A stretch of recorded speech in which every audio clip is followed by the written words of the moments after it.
दोस्तों स्वागत है आपके अपने YouTube channel target civil services में।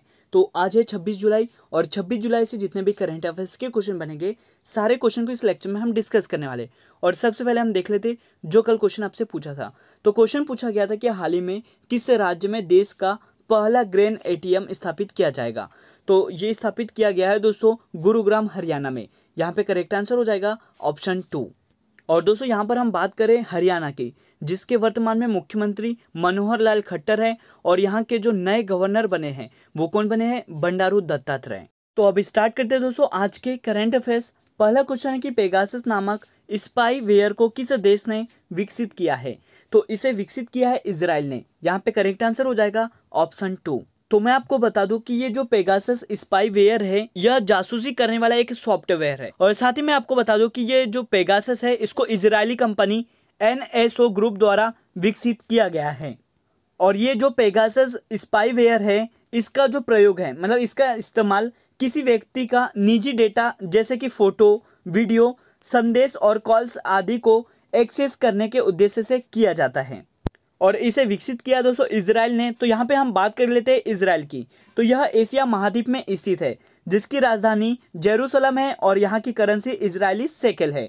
बात करें यहाँ के प्रधानमंत्री की तो ये नेफ्ताली बेनेट है और इजराइल के जो राष्ट्रपति है वो इसाक हर्जोग है। और दोस्तों यहाँ पे आपको पता होना चाहिए कि जो इजराइल है इसकी संसद का नाम क्या है, तो नेसेट है। चलते हैं दोस्तों नेक्स्ट क्वेश्चन की ओर।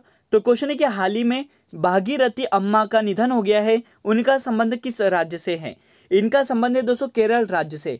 यहाँ पे करेक्ट आंसर हो जाएगा ऑप्शन 3। और आप देख सकते हो दोस्तों ये है अम्मा भागीरथी। तो दोस्तों भागीरथी अम्मा का 107 वर्ष की उम्र में निधन हो गया है। और मैं आपको बता दूं कि ये आखिरकार चर्चा में क्यों है।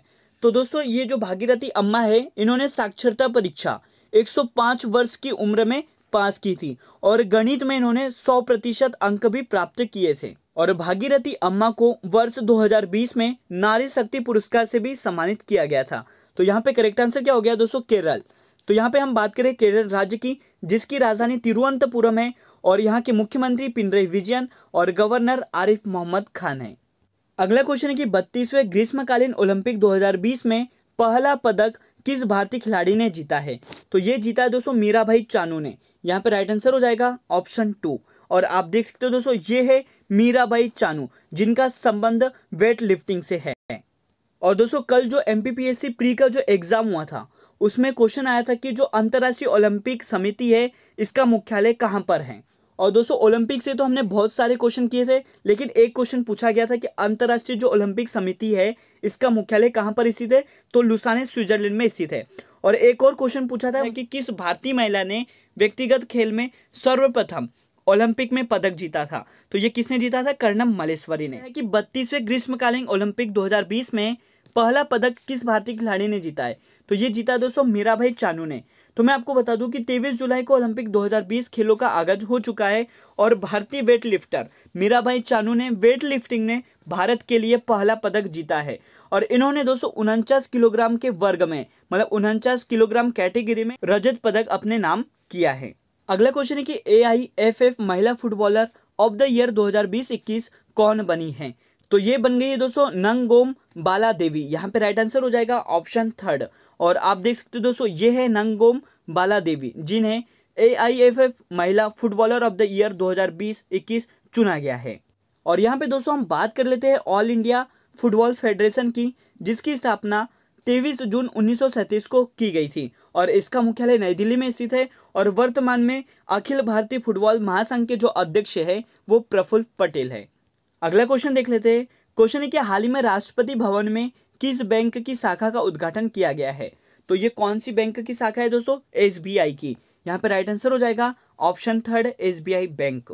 तो दोस्तों राष्ट्रपति भवन में SBI बैंक की शाखा प्रारंभ हो चुकी है और इस ब्रांच में, मतलब SBI की इस ब्रांच में जो पहला अकाउंट है वो भारत के राष्ट्रपति रामनाथ कोविंद का खोला गया है। यहाँ पे हम बात करें दोस्तों SBI की, मतलब स्टेट बैंक ऑफ इंडिया की, जिसकी स्थापना 1955 में की गई थी और इसका हेडक्वार्टर मुंबई में स्थित है। और वर्तमान में इसके अध्यक्ष दिनेश कुमार खारा है। ये याद रखना है आपको कि इसके वर्तमान में जो अध्यक्ष है वो कौन है, दिनेश कुमार खारा। अब चलते हैं नेक्स्ट क्वेश्चन की ओर। क्वेश्चन है कि हाल ही में किसे अलेक्जेंडर डेल रिम्पल पुरस्कार से सम्मानित किया गया है। तो ये सम्मानित किया है दोस्तों विनय बधवार को। यहाँ पे करेक्ट आंसर क्या हो जाएगा? ऑप्शन 4। और आप देख सकते हो दोस्तों ये है भारत के प्रमुख हाइड्रोग्राफर वाइस एडमिरल विनय बधवार, जिनको ब्रिटिश सरकार ने हाइड्रोग्राफी और नॉटिकल कार्टोग्राफी के क्षेत्र में उनके कार्यों के लिए प्रतिष्ठित अलेक्जेंडर डेल रिम्पल पुरस्कार से सम्मानित किया है। और यहाँ पे दोस्तों कुछ इंपोर्टेंट ऑप्शन है, जैसे कि शरद पगारे, इनको व्यास सम्मान से सम्मानित किया है। और ये जो सरन लिम्बाम्बे है, इनको दोस्तों सरस्वती सम्मान से सम्मानित किया है। और इनकी जो बुक है सनातन के लिए इन्हें सरस्वती सम्मान से सम्मानित किया है। और नुक्लू फॉर्म, तो नुक्लू फॉर्म को व्हिटली अवार्ड, जो कि एशिया का ग्रीन अवार्ड है, याद रखना है आपको, व्हिटली अवार्ड से सम्मानित किया गया है। अब चलते हैं दोस्तों नेक्स्ट क्वेश्चन की ओर। क्वेश्चन है कि देश का पहला प्रौद्योगिकी नवाचार केंद्र, मतलब फर्स्ट टेक्नोलॉजी इनोवेशन हब किस संस्था ने लॉन्च किया है? तो ये लॉन्च किया दोस्तों आईआईटी कानपुर ने। यहाँ पे करेक्ट आंसर क्या हो जाएगा? ऑप्शन 2।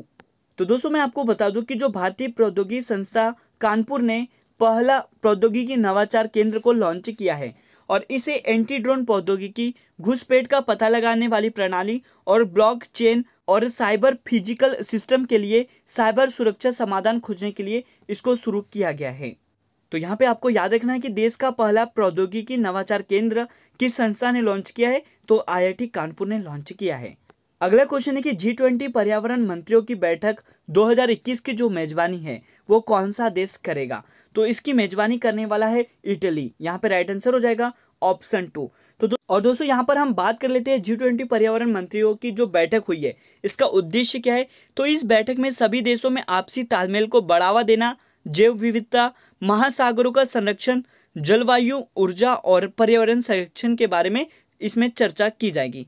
और दोस्तों यहाँ पे मैं आपको बता दूं कि हमारे देश के जो पर्यावरण, वन और जलवायु परिवर्तन मंत्री है वो कौन है? तो ये भूपेंद्र यादव है।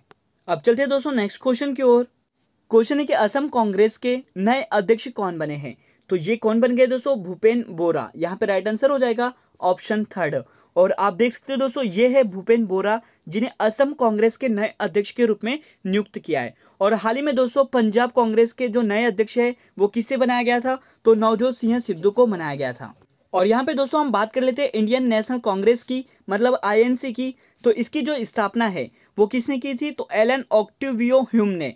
आपको याद रखना है नाम, एओ ह्यूम ने किसकी स्थापना की थी? तो आईएनसी की। और इसकी स्थापना कब हुई थी?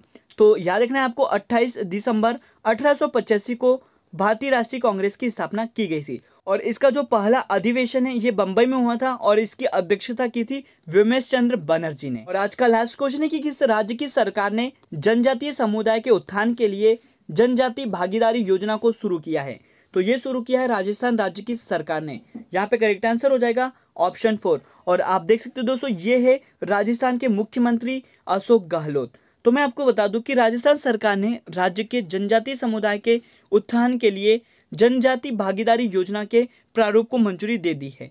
और इस योजना के तहत जनजातीय समुदाय के समावेशी विकास के लिए उनकी आवश्यकता के अनुरूप कार्य करवाए जा सके। और दोस्तों यहाँ पे मैं आपको बता दूं कि इस योजना की जो शुरुआत है वो विश्व आदिवासी दिवस, मतलब 9 अगस्त को शुरुआत इसकी की जाएगी। और आज का जो क्वेश्चन ऑफ द डे है आपके लिए कि हाल ही में गोवा के नए राज्यपाल को नियुक्त किया है, उनका नाम आपको बताना है। और साथ ही दोस्तों गोवा से जितने भी इंपॉर्टेंट मतलब पॉइंट बनते हैं उन सारे पॉइंटों को आपको कमेंट सेक्शन में इसका जवाब देना है। तो आज का वीडियो लेक्चर यहीं पर एंड होता है। अगर ये वीडियो लेक्चर आपको अच्छा लगा हो तो इसे लाइक करें, शेयर करें। अगर आप इस चैनल पर नए हो तो इसे सब्सक्राइब भी जरूर करें। Thank you so much guys for watching this video.